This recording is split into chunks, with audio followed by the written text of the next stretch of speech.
तो देखो कल तक हम लोग क्या पढ़े थे, न्यून कोण और सम कोण, ये तो हो गया। अब हम लोग को पढ़ना अधिक कोण के बारे में, ठीक है ना। तो अधिक कोण को समझते हैं। देखिए आवाज किस तरह करना हो, ध्यान सुनिएगा, सब कुछ किस तरह समझाएगा। अधिक कोण, अधिक कोण को समझिए पहले, फिर इसका डिफिनेशन। जैसे इस कोण को न्यून कोण कहते हैं, और अगर इस रेखा को लंबवत कर दिया जाए तो ये टोटल बन जाएगा 90 अंश, फिर इसको क्या कहेंगे, समकोण। लेकिन अगर इस कोण को थोड़ा और झुका दे इस तरह से तो 90 अंश क्या हो गया, अधिक। तो इस तरह का जो कोण बनता है उसे अधिक कोण कहते हैं। और देखिए कोई जरूरी नहीं कि इसी साइड में, ऐसे भी हो सकता है, इस तरह, इस तरह। यानी जहां कोण बन रहा है ना, सिंपल वहां पर लंब खींच लेना। अगर ये 90 अंश से दूर जा रहा है लंब रेखा से तो समझना कि अधिक कोण बना। वैसे अधिक कोण का फैलाव 90 अंश से क्या होता है, अधिक होता है। तो इस तरह का जो कोण बनता है उसे क्या बोलते हैं, अधिक कोण। और अधिक कोण में जो मान होता है वो 90 अंश से बड़ा होगा और 180 अंश से क्या होगा, छोटा होगा। ठीक है, 180 अंश से छोटा होगा। तो इस तरह के कोण को क्या कहते हैं, अधिक कोण कहते हैं। तो हेडिंग डालिए और लिखिए।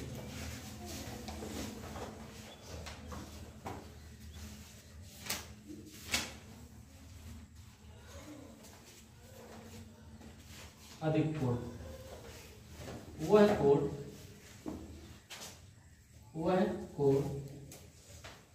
जिसका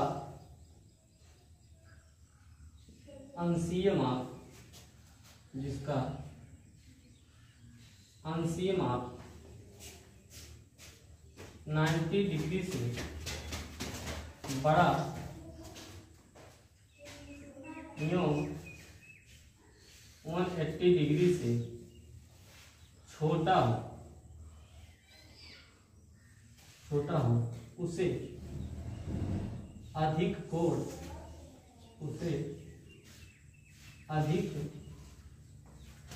कहते हैं। अधिक कोण कहते हैं। अब देखिए इसका फिगर क्या है, इसका फिगर इस तरह से, यह है अधिक कोण का फिगर AOB, ये अधिक कोण है। अब सिंपल सी बात समझिए, अगर कोण का मान 90 अंश से अधिक और 180 अंश से छोटा है तो 90 से बड़ा 91। अब 91 से गिनती काउंट करते हुए जाएंगे, 180 के पहले 179, 91 से लेकर 179 तक के बीच जितने भी अंक हैं उनका जो कोण बनेगा वह क्या कहलाएगा, अधिक कोण। चाहे वो 91 डिग्री का हो, 92, 93, 94, 100, है ना, 189 तक जो गिनती आ रही है उसमें कोई भी अंश का कोण बनेगा तो क्या होगा, अधिक कोण। क्योंकि ये 90 अंश से बड़ा और 180 अंश से बीच के अंक के कोण बनेंगे। ये हो गया अधिक कोण। यहाँ पर नाम लिख लेंगे, अधिक कोण। अधिक कोण। दूसरा है सरल कोण या ऋज कोण, इसको भी देख लीजिए। वह कोण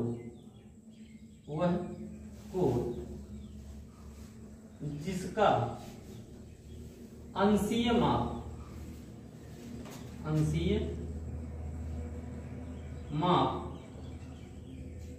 180 अंश हो उसे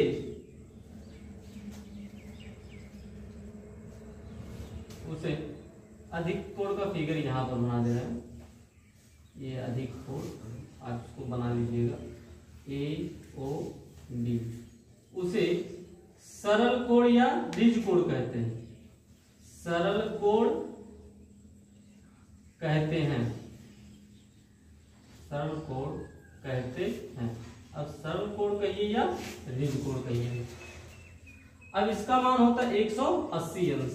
अगर हम सरल कोण की बात करें तो देखिए यहां भी दो रेखा है, एक बिंदु है, यहां से एक रेखा इस साइड में खींचा गया, यहां से एक रेखा इसके विपरीत खींचा गया, तो दोनों के बीच में जो कोण बना वो 180 अंश है। तो इस कोण को क्या कहते हैं, ऋज कोण या सरल कोण कहते हैं। ध्यान से इसको समझने का प्रयास करिएगा। सरल कोण, और इसी का दूसरा नाम क्या है, रिज कोण है। अगला प्रतिवर्ती कोण या बृहद कोण, प्रतिवर्ती कोण या बृहद कोण, तो इसका मान क्या होगा, अब देख लीजिए। अब ये जो रेखा है यहाँ से ये वाली रेखा, इसको अगर नीचे की तरफ कर दें तो 180 अंश से बड़ा कोण बनेगा, यानी इस तरह का जो कोण होगा, इस कोण को ही ये यहाँ पर ये कोण होगा बृहद कोण, और बृहद कोण को ही प्रतिवर्ती कोण कहा जाता है, और इसका मान 180 अंश से बड़ा होता है। वह कोण, इसका डिफिनेशन होगा, वह कोण जिसका अंशीय माप 180 अंश से बड़ा यों 360 अंश से छोटा हो, 360 अंश से छोटा हो, 360 अंश से छोटा हो, उसे कौन सा कोण कहेंगे, बृहद कोण या प्रतिवर्ती कोण कहेंगे, बृहद कोण कहा जाएगा, बृहद कोण कहते हैं, बृहद कोण कहते हैं। तो ये बृहद कोण का फिगर हो गया। अब इसके बाद देखिए संपूर्ण कोण, तो संपूर्ण कोण का मतलब कि टोटल कोण कितना बनेगा, तो वह कोण जिसका अंशीय माप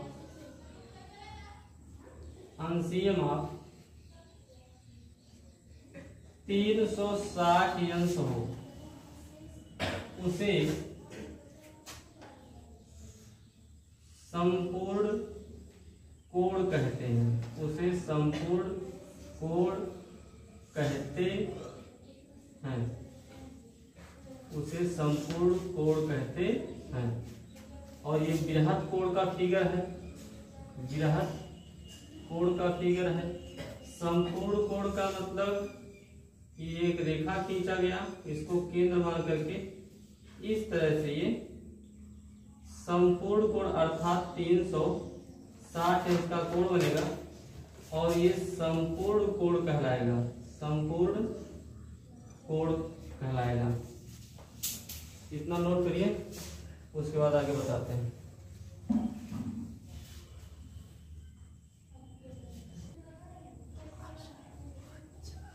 तो देखिए ये संपूरक कोण हो गया, संपूरक कोण टोटल कितना होता है 360।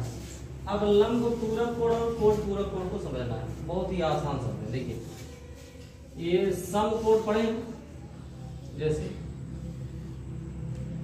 ये हो गया 90 डिग्री, इसी को कहा जाता है समकोण कहा जाता है, ठीक है। अब अगर बीच में एक रेखा खींच दें तो ये 90 अंश ये दो भागों में बढ़ जाएगा। अब मान लो कि एक है 30 अंश तो दूसरा होगा 60 अंश, था 90 अंश, बीच में रेखा खींचे, कोण दो भागों में बट गया। अब अगर कोण दो भागों में बट गया तो दोनों का मान अलग अलग होगा, और दोनों को जोड़ेंगे तो कितना होगा 90 अंश ही हो रहा है। तो यह प्रत्येक कोण कोण पूरक कोण या लंब पूरक कोण कहलाएगा। तो ऐसे दो कोण यानी कोणों का एक ऐसा ही योग जिनका योग कितना हो 90 अंश हो, अगर दो कोणों को जोड़े और उनका योग 90 अंश हो तो उन दोनों कोणों को कौन सा कोण कहेंगे, लंब पूरक कोण या कोण पूरक कोण कहेंगे। जैसे ये 60 और 30 हो गया, अगर 45 अंश और 45 अंश की बात करें तो ये दोनों कौन से कोण कहलाएंगे, कोण पूरक या लंब पूरक कोण कहलाएंगे, क्योंकि इनका योग कितना होगा 180 अंश, अच्छा सॉरी 90 अंश। एक बात और देखिए, यहाँ पर लंब पूरक या कोण पूरक की जब बात होगी तो कोण का युग्म बनेगा। युग्म का मतलब सुना है ना, युग्म का मतलब कोणों का जोड़ा, और जोड़ा का मतलब दो कोण होने चाहिए। आयो समझ में